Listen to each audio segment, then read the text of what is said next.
You walk into a room. You had a reason, a clear, specific reason. Something you needed to do, something you needed to get, something you absolutely could not forget. And then nothing.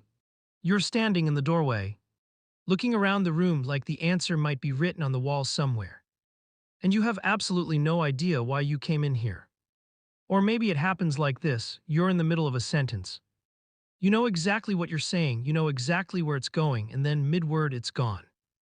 Vanished, like someone reached into your brain and pulled the thought out while you were still using it.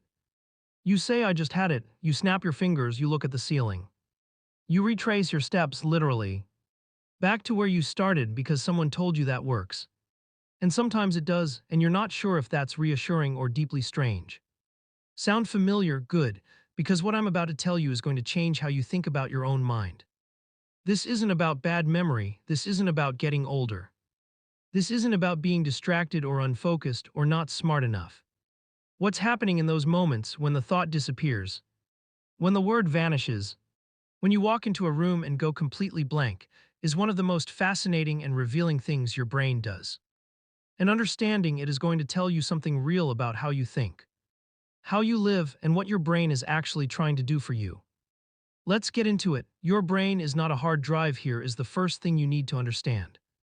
Your brain is not a recording device. This sounds obvious.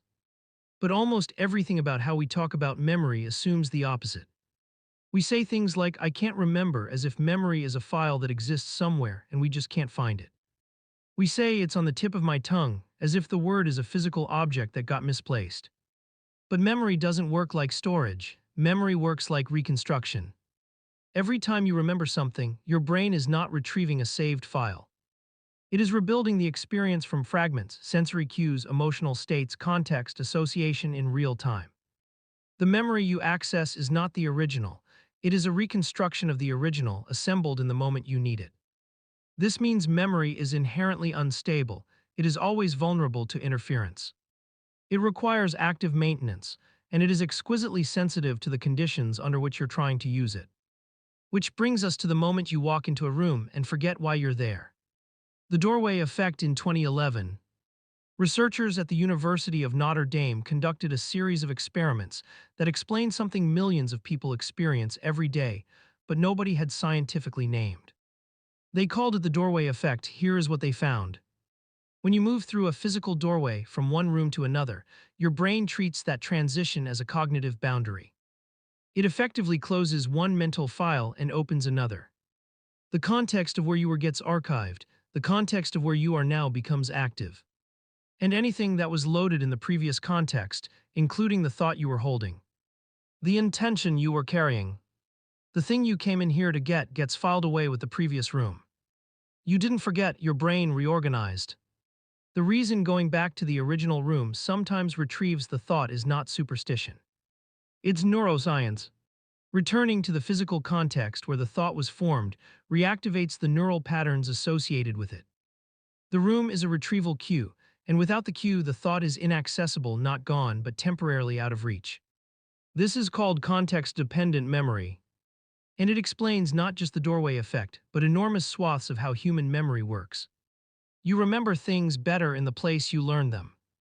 You remember things better in the emotional state you were in when you stored them.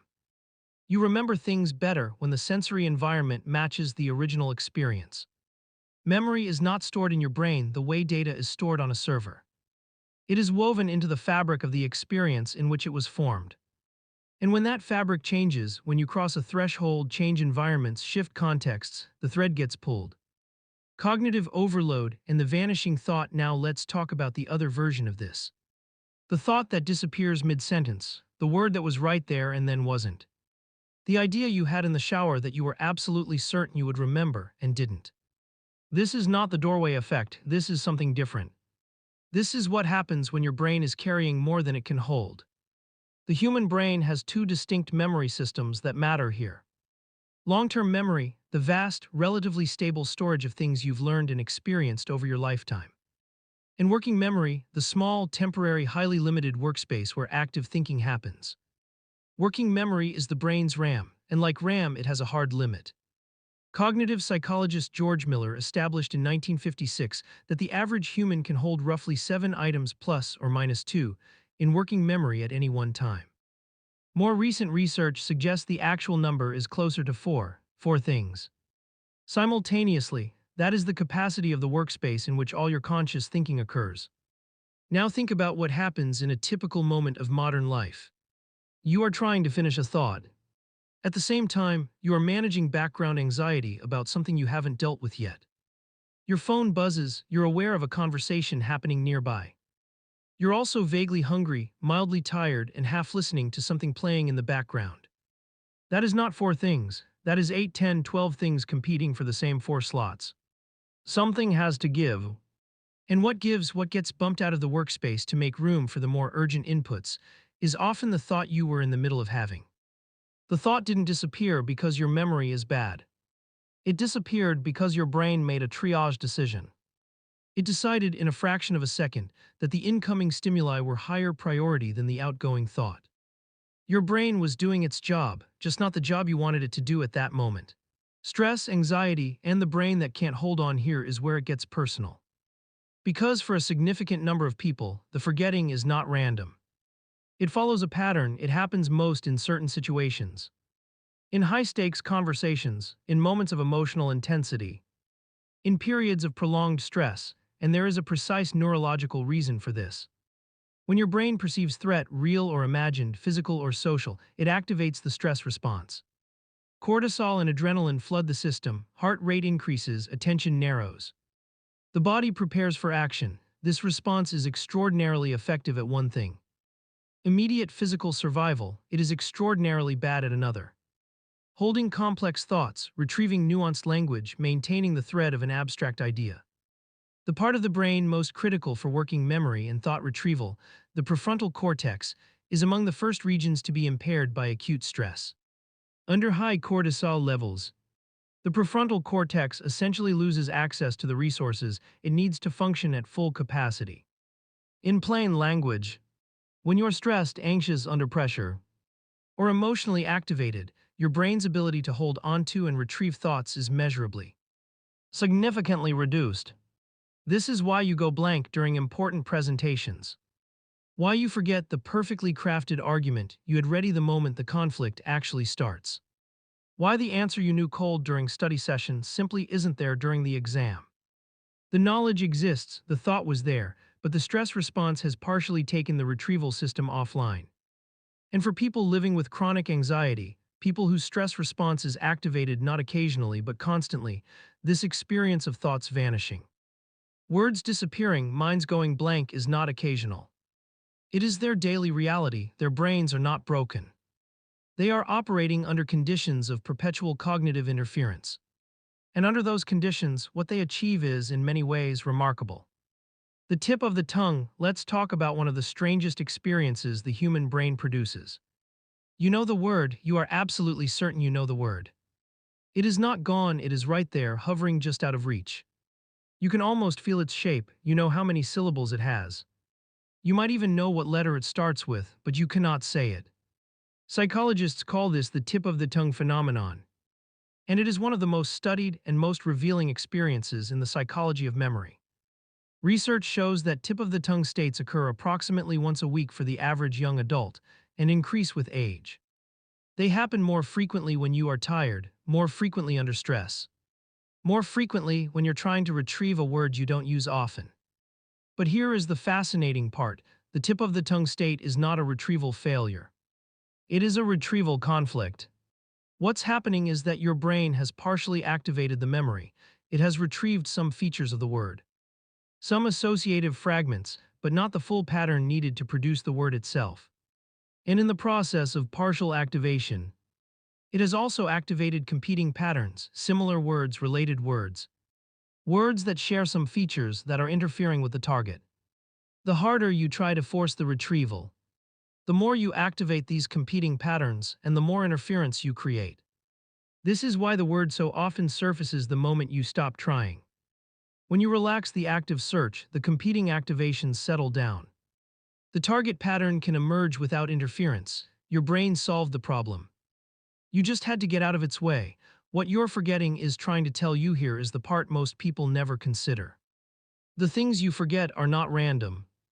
There is a body of research in psychology, much of it tracing back to Freud but substantially refined by modern cognitive science, suggesting that what we forget, and when we forget it, and the pattern of our forgetting carries information. Not in the mystical sense, in the practical neurological sense. You consistently forget to respond to a particular person's messages. You forget appointments with a specific obligation. You forget the name of someone you met in a context that made you uncomfortable. These are not accidents of a fallible system. These are the outputs of a brain that is prioritizing, consciously or not, some things over others. Research on motivated forgetting shows that the brain has a genuine capacity to suppress the retrieval of information associated with negative emotion. Stress or unresolved conflict. Not perfectly, not permanently, but measurably. The things that disappear fastest from memory are often the things the brain has decided, at a level below conscious awareness, are too costly to hold. This doesn't mean every forgotten word has deep psychological significance. Of course not. But the pattern of your forgetting what consistently slips. What you chronically cannot hold on to, that pattern is worth looking at. Because it may be telling you something about where your cognitive resources are actually being spent. And what your mind has quietly decided it does not want to carry. How to work with your brain, not against it. Let's make this practical. Because understanding why thoughts disappear is only useful if it changes how you respond when they do. The first thing to do when a thought vanishes is stop chasing it. Forcing retrieval activates interference. The harder you grasp for the word or the thought, the more competing activations crowd in. Relax the search, let your attention move elsewhere. The thought will often surface on its own within minutes, sometimes seconds. The second thing is to reduce the load before it matters. If you know you are going into a situation where clear thinking is important, a presentation, a difficult conversation, an exam, reduce your cognitive load beforehand. This means writing things down rather than holding them in your head. It means eliminating background noise and competing inputs. It means giving your working memory as much free capacity as possible before you ask it to perform. The brain's working memory is a workspace, not a warehouse. Treat it accordingly. The third thing is to use your environment as memory. The doorway effect works both ways. Physical context disrupts memory, but physical context also retrieves it. Put the thing you need to remember in the place where you will need to remember it. Set a physical cue, leave an object somewhere unusual. The stranger the placement, the more it interrupts your automatic patterns, and the more likely you are to notice and remember. And the fourth thing, perhaps the most important, is to take your forgetting seriously as a signal. If you are forgetting more than usual, if your mind is going blank more frequently, if thoughts are disappearing mid-sentence with a regularity that feels new or alarming, that is not inevitable aging, that is not just how your brain works. That is often a signal that your cognitive system is under stress, it was not designed to sustain indefinitely. That your working memory is chronically overloaded. That your stress response is interfering with your retrieval systems on a regular basis. And the appropriate response to that signal is not to try harder to remember. It is to ask what the brain is carrying that it wasn't designed to carry and to start carefully and honestly putting some of it down. Outro: your brain forgets because it is human, not broken, not failing. Not diminishing, human. The same system that loses a word mid-sentence is the system that learned language in the first place, that took raw sound and built meaning from it. That connected concepts across years of experience into something coherent enough to call a self. The same system that loses the thought when you cross the doorway is the system that built the intention in the first place, that organized your needs and your plans, and your moment-to-moment navigation of a world of almost infinite complexity. The forgetting is not the failure of the system, it is the evidence of how much the system is doing. So the next time you walk into a room and forget why you came, pause, go back. Give your brain the context it needs, and maybe while you're retracing your steps, ask yourself something else. What else am I carrying that my brain is struggling to hold? Because the answer to that question might be more important than whatever it was you came to get. If this video made you think about your own mind differently, share it with someone who needs to hear it. Leave a comment below. What's the most frustrating thing you forget? I read every single one, Subscribe for new psychology content every week. Until next time, go easy on your brain. It's doing more than you know.